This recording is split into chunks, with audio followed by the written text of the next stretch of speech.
සුබ දවසක් යාළුවෝ හැමෝටම. මගේ නම තිවං සඳරුවන් දසනායක.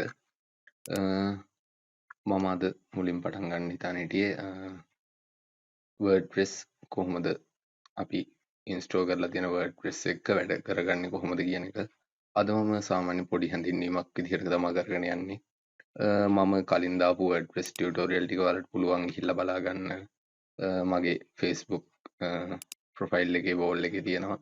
එහෙමත් නැත්නම් මගේ Facebook page එකේ තියෙනවා secdevil.com කියන page එකේ. ඔයාලට පුළුවන් එතනින් ගිහිල්ලා ඔයාලා කැමති දෙයක් තියෙනවා නම් බලා ගන්න. ඒ වගේම එතන page එකට like එකක් දාලා ඔයාලට පුළුවන් අලුතින්ම දාන post වල update ගන්න. හරි. එහෙනම් අපි බලමු කොහොමද මේක කරගන්නේ කියලා. ඒ වගේම මගේ YouTube channel එකේ තියෙනවා secdevil official කියලා. ඔයාලට පුළුවන් ඒක subscribe කරලා ඔයාලට මොන හරි ප්‍රශ්නයක් තියෙනවා නම් අපිව සම්බන්ධ කරගන්න. අපි Facebook කරා හෝ එහෙම නැත්නම් අපේ YouTube channel එකේ comment එකක් මගින් අපිව සම්බන්ධ කරගන්න පුළුවන්. හරි. අපි මුලින්ම WordPress hosting එකක් ගන්න විදිහ ගැන මම ආටිකල් දාලා තියෙනවා මගේ wall එකේ මගේ page එකේ වගේ තැන් දෙක තුනකම. ඔයාලට පුළුවන් ඒවා කියවලා බලලා මොකක් හරි idea එකක් ඔරුවට අරගෙන ඊට පස්සේ මේක පටන් ගන්න. ඇත්තටම අපි මේක කරන්න මූලිකම ටාගට් එක වෙන්නේ AdSense ගන්න එක. ඔයාලා දන්නවා ලංකාවට AdSense දෙන්නේ නැහැ කියන්නේ ලංකාවට කියන්නේ සිංහල ලැන්ග්වේජ් එකට AdSense දෙන්නේ නැහැ අපිට. ඉතින් ඒ වෙනුවට අපි ඉංග්‍රීසි වලින් බ්ලොග් එකක් කරලා කොහොමද AdSense ගන්න කියන එක මම අද කියලා දෙන්න හදන්නේ ඔයාලට.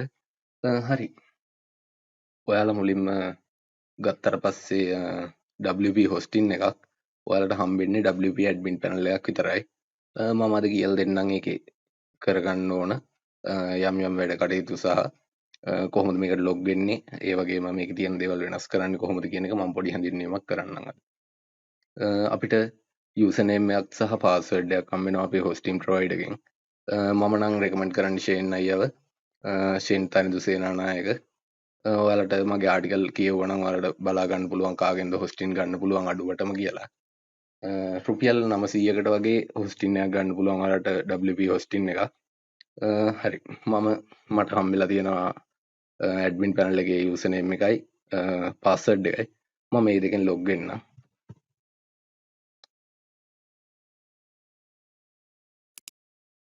මෙතන remember me දැම්මහම ආයෙ මම log වෙද්දී ආයෙ password එක ඉල්ලන්නේ නැහැ. මම login දෙන්නම්.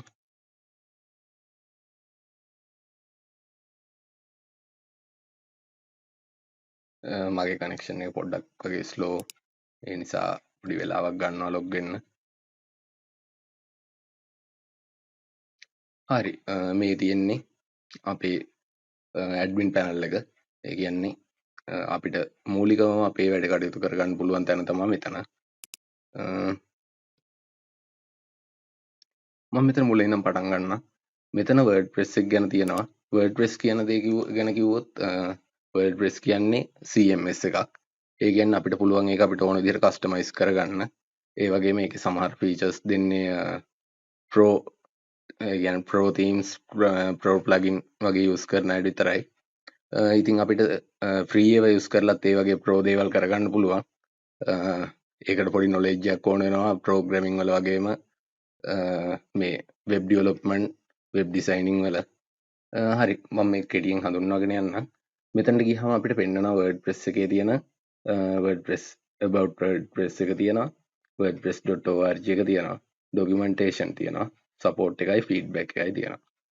ඒ වගේම මෙහා පැත්තෙන් අපිට තියෙනවා secdevil.com කියලා වැටලා තියෙන්නේ. මෙතන තියෙනවා visit site කියලා අපිට මේක ක්ලික් කරලා බලා ගන්න පුළුවන් අපේ site එකේ දැන් තියෙන පෙනුම. ඔයාලා site එක මුලින්ම පටන් ගද්දි මේ වගේ පෙනුමක් නැති වෙන්න පුළුවන්. ඒ කියන්නේ ඔයාලා theme එකක් use කරලා නැති වෙන්න පුළුවන්. ඉතින් අපි theme එකක් use කරාට පස්සේ කොහොමද මේක පෙනුම කියලා මම ඔයාලට විස්තර කරන්න වෙනවම. හරි මේ තියෙන්නේ මගේ blog එක. ඔයාලට පුළුවන් ඔයාලා මම සාමාන්‍යයෙන් හැම ආටිකල් එකක්ම වගේ බ්ලොග් එකක් දානවා ඉංග්‍රීසි වලින් ට්‍රාන්ස්ලේට් කරලා. ඔයාලට පුළුවන් මොනවා හරි ඕන දෙයක් තියෙනවා නම් ඇවිල්ලා බලා ගන්න මෙතනින්. හරි. අපි මේක ගැන හැඳින්වීම කරගෙන යමු. ඊළඟට මෙතන තියෙනවා කමෙන්ට් දැනට අප්‍රූව් නොකරපු කමෙන්ට් වැටලා තියෙනවා මෙතන. ඒ වගේම නිව් කියලා තියෙනවා ප්ලස් ලකුණක් එක්ක. එතන තියෙනවා අපිට ඇඩ් කරන්න පුළුවන්. post එකක්, media, page, legal page, user කෙනෙක්. ඒ වගේ දේවල්. ඊළඟට අපිට මෙතන අනිත් ඒවා නම් මම plugin වලින් add කරගත්ත ඒවා. මෙතනට ගියහම වැටෙනවා මගේ profile එක මොකක්ද කියලා. තිවංග සඳරුවන් admin. මට පුළුවන් edit කරන්න වගේම log out කරන්න. මෙතන තියෙන ඒ වගේ නම් ගොඩක් ඒවා plugin වලින් තමයි මම control කරන්නේ මෙතන. අපිට මේක තියෙන්නේ dashboard එකේ. ඒ වගේ home එකේ තමයි මේ විස්තර තියෙන්නේ. ඒ වගේම අපිට තියෙනවා dashboard එකේ updates කියලා වෙනම තැනක්. එතන අපිට බලා ගන්න පුළුවන් අපිට තියෙන updates මොනවාද, WordPress එකේ මොනවද තියෙන්නේ. මෙතන තියෙනවා you have the latest version of WordPress. ඒ කියන්නේ අපි ආය update කරන්න යන්න ඕනේ නැහැ. ඒ වගේම insight එකක් තියෙනවා මගේ.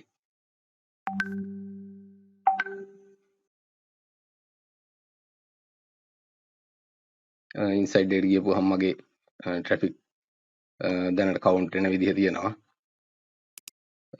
ඊළඟට තියෙනවා පෝස්ට් කොහොමද අපි පෝස්ට් දාගන්නේ කියන එක.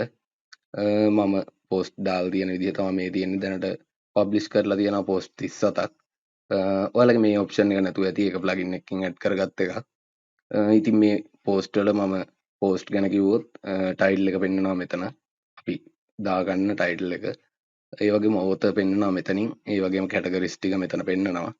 ඒ වගේම අපි use කරන tags ටික මෙතන පෙන්වනවා.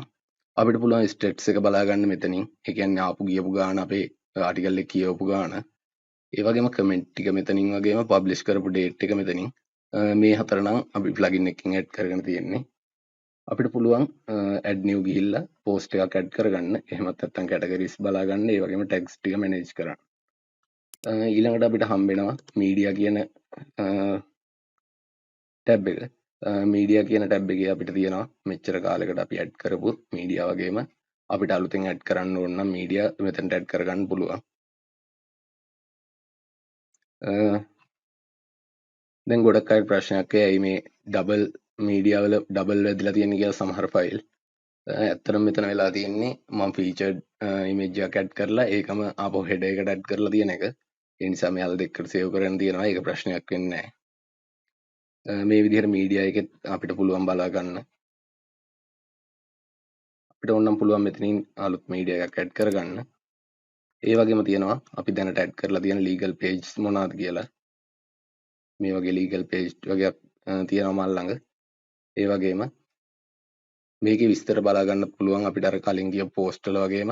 ඒකේ තියෙනවා ටයිටල් එක, author, date එක. අනිත් ඒවා නම් ප්ලගින් වලින් කමෙන්ට් එකත් අපිට බලා ගන්න පුළුවන් මෙතනින්.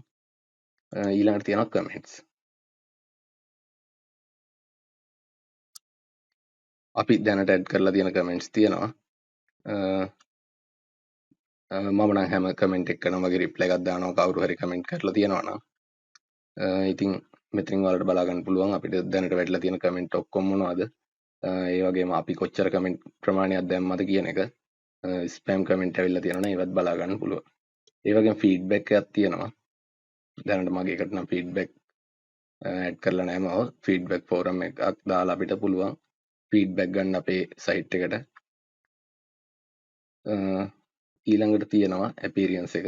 මේවා නම් සාමාන්‍යයෙන් අපිට ප්ලගින් වලින් එන දේවල්. ඇපීරියන්ස් එක ඇතුලේ අපිට තියෙනවා අපි යූස් කරලා තියෙන තීම් එක. මුලින් මේක තමයි පෙන්වන්නේ අපිට. ඊළඟට අපි කස්ටමයිස් කියන එක ක්ලික් කරගත්තොත් අපිට පුළුවන්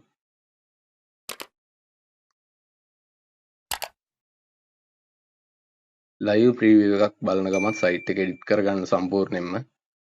මෙතන මම මේව ගැන පස්සේ විස්තර කරනවා පැහැදිලිව කොහොමද අපි සයිට් එක ලයිව් ප්‍රීවියව් එක බලන ගමන් කරගන්නේ. එහෙමත් නැත්නම් WP Bakery යූස් කරන්නේ කොහොමද? ඒ වගේ දේවල් මම පස්සේ කතා කරනවා සම්පූර්ණයෙන්ම. ඒ නිසා ප්‍රශ්නයක් වෙන්නේ නැහැ. හැමෝටම මේකේ ඉස්සරහට යද්දී අලුත් දේවල් ඉගෙන ගන්න පුළුවන්. ඒ වගේම තියෙනවා අපි දැනට ඇඩ් කරලා තියෙන විජට්. ඒ කියන්නේ අපි සයිඩ් බාර් එකට මොනවද ඇඩ් කරලා තියෙන්නේ. ඒ වගේම අපිට ෆූට් එකට මොනවද ඇඩ් කරලා තියෙන්නේ. ඒ වගේ දේවල් මෙතනින් බලා ගන්න පුළුවන්.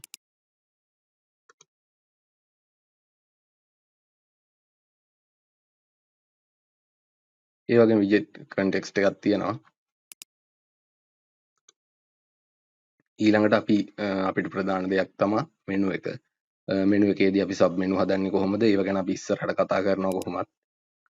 ඊළඟට හෙඩර් එක තියෙනවා මෙතන.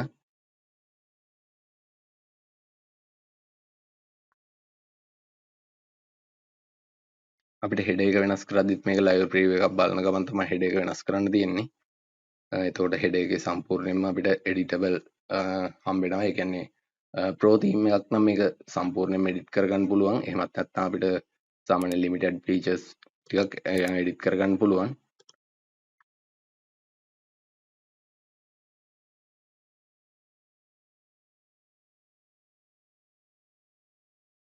ඒ වගේම තියෙනවා බෑග්ග්‍රවුන්ඩ් එක, ඒ වගේම ඉම්පෝර්ට් ඩීමෝ ඩේටා. මේවා ගැන මම ඊළඟ පස්සේ කතා කරනවා.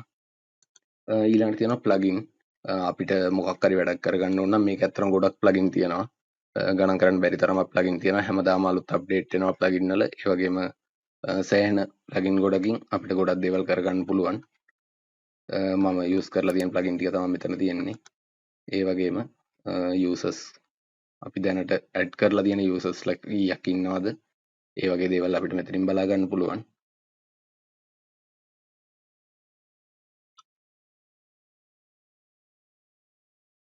හරි, මේ මගේ රෙජිස්ට්‍රේෂන් එකේ ඉන්න යූසර්ස්ලා ගාන. මගේ රෙජිස්ටර් වෙන්න පුළුවන්කමක් තියෙනවා සමහර අයට. ඒක හොයාගන්න එක ටිකක් අමාරු ඒ වුණාට කට්ටියට. සමහරු දන්න හින්දා ඇවිල්ලා රෙජිස්ටර් වෙලා යනවා. ඊළඟට අපිට තියෙනවා ටූල්ස්. මෙතන අපිට ඉම්පෝර්ට් කරන්න පුළුවන් වෙන වෙබ්සයිට්, ඒ කියන්නේ වෙන අපේ තියෙන Wordpress සයිට් එක. එහෙමත් නැත්නම් අපේ දැනට තියෙන වෙබ්සයිට් එක එක්ස්පෝර්ට් කරන්න පුළුවන්. සයිට් හෙල්ත් එක අපිට චෙක් කරගන්න පුළුවන්. ඒ වගේ දේවල් කරගන්න පුළුවන්. ඊළඟට අපිට වැදගත්ම දේ තමයි සෙටින්ග්ස් එක. අපි සාමාන්‍ය වෙබ්සයිට් එකකට ගියපුවාම මුලින්ම කරන්නේ අපේ සයිට් එකේ ටයිටල් එක වෙනස් කරනවා. මොකද ඇත්තටම අපි නිතර විසිට් කරන්න අපේ සයිට් එක බිල්ඩ් අප් කරන වෙලාවෙත් ඒකට ටයිටල් එකක් නැති වුණත් අපේ එක Google එකේ ඉන්ඩෙක්ස් වෙන්න බලනවා. ඒ නිසා අපි ඒක කරගන්න එක තමයි මුලින්ම කරන්නේ. මේ විදිහේ විස්තර ටිකක් ඔයාලට බලා ගන්න පුළුවන්. මම හිතනවා මේ විස්තරත් එක්ක අපිට ඉස්සරහට අලුත් දේවල් කරගන්න පුළුවන්. මම දවස් දෙකෙන් දෙකට වගේ වීඩියෝ අප්ඩේට් කරන්න බලාපොරොත්තු වෙන තමයි මේ වීඩියෝ එක මුලින්ම කරේ. ඇත්තටම මේ වීඩියෝ එක දාන්න හිටියේ දැන් මාසෙකට වගේ කලින්. ගොඩක් කාලයක් ගියා ඒ වුණාට මට වීඩියෝ එක දාගන්න. දැන් තියෙන වැඩත් එක්ක සෑහෙන්න බිසි වෙලා හිටියේ. ඉතින් ඔයාලට පුළුවන් මේ වගේ වීඩියෝ දිගටම බලන්න අපේ YouTube channel එක subscribe කරලා තියාගන්න. ඒ වගේ මොනවා හරි ඔයාලට ප්‍රශ්නයක් තියෙනවා නම් අපිව contact කරගන්න පුළුවන්.